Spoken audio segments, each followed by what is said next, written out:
Her name is Sarah. She's 34 years old and she has a great job that she worked hard for.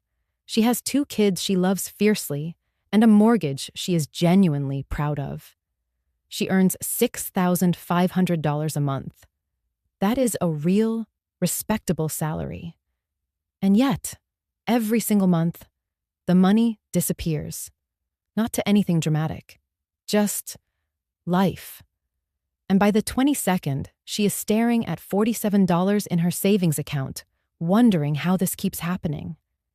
If any part of that sounds familiar, I want you to keep watching, because today I am going to tell you Sarah's story, and I am going to show you the 3 numbers that changed everything for her: 65, 20, 15. Before we get to the solution, let's understand the problem. Because Sarah's problem is not that she spends too much. Her problem is that she has no plan. Every dollar that comes in reacts to whatever demands the loudest. And the loudest demands are never the savings account. Diana is Sarah's friend from college. She is not a millionaire. She is not some finance guru on a yacht. She is a woman who figured something out 10 years ago, and it changed her life. Over coffee, she drew 3 circles on a napkin and said, "Sarah, this is all money management really is. Take your monthly take-home pay, not your salary on paper, the actual dollars that land in your account after taxes, and divide it into 3 intentional buckets. 65% for your needs, 20% for your wealth, 15% for your wants. That is the entire rule." Let's look at our first bucket now, 65%. 65% of your take-home goes to needs.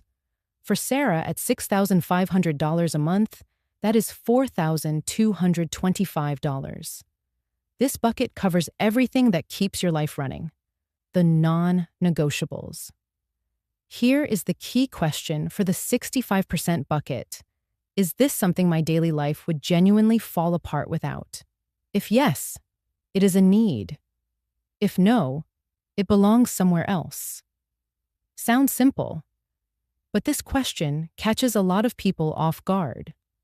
When Sarah did her own spending audit, she discovered she was running her needs bucket at 78% of her income. That left only 22% for everything else, including savings, which is why there was never enough. Sarah found $845 a month in wants that had quietly crept into her needs column. She did not move apartments. She did not give up coffee. She just named things correctly and moved them to the right bucket.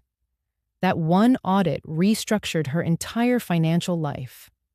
One important note: 65% is a target, not a punishment.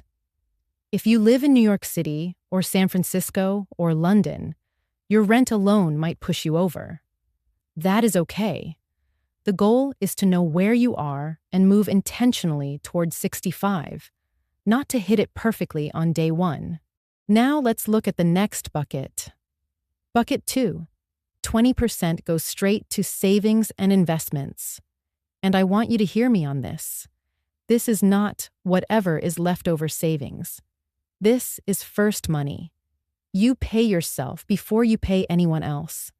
For Sarah, 20% of $6,500 is $1,300 a month. Now, when Diana told Sarah this, Sarah nearly choked on her coffee. $1,300 a month into savings? She'd never saved more than $200 in a month in her life. "I can't afford that," Sarah said. "You can't afford not to," Diana said. And then she pulled up a calculator. Here's the math that changed Sarah's life. If Sarah saves $1,300 a month starting at age 34 and puts it in an investment account averaging 8% annual growth, by the time she's 60, she will have over $9,58,000 just from following this one rule. This works because of compound interest. Your money earns returns, and then those returns earn returns, and the whole thing snowballs. The longer it runs, the faster it grows. Albert Einstein reportedly called it the eighth wonder of the world. The women who build real wealth are the women who start early, even imperfectly. Now, that $1,300 doesn't all have to go to one place.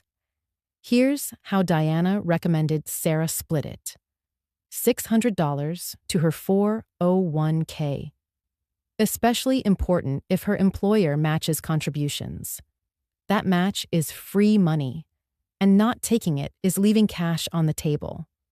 $400 to an emergency fund, because as a mom, unexpected expenses aren't a possibility. They are a guarantee. $300 to a Roth IRA, a retirement account where your money grows tax-free. And here's the secret weapon. Automate every single one of these transfers. Set them up on payday. Before you touch the money. Before you see it. Because money we see, we spend. Money that moves automatically. That money builds wealth. And now, my absolute favorite bucket. 15% of your take-home pay is your money. Joy money. Present tense money. The money that makes today worth living. For Sarah, that is $975 a month. Here is what no one tells you about budgets. The reason most budgets fail is not that people overspend. It is that budgets feel like punishment. They feel like deprivation. And no human being on earth can sustain punishment long term.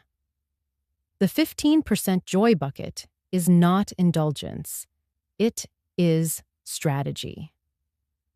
Before the 65-20-15 rule, Sarah was spending about $1,100 a month on wants, but with crushing guilt, because she knew she had $47 in savings. Every cocktail at dinner felt like betrayal. Every online shopping impulse felt like failure. The joy was poisoned by the guilt. Now, with the rule, Sarah spends $975 a month on wants.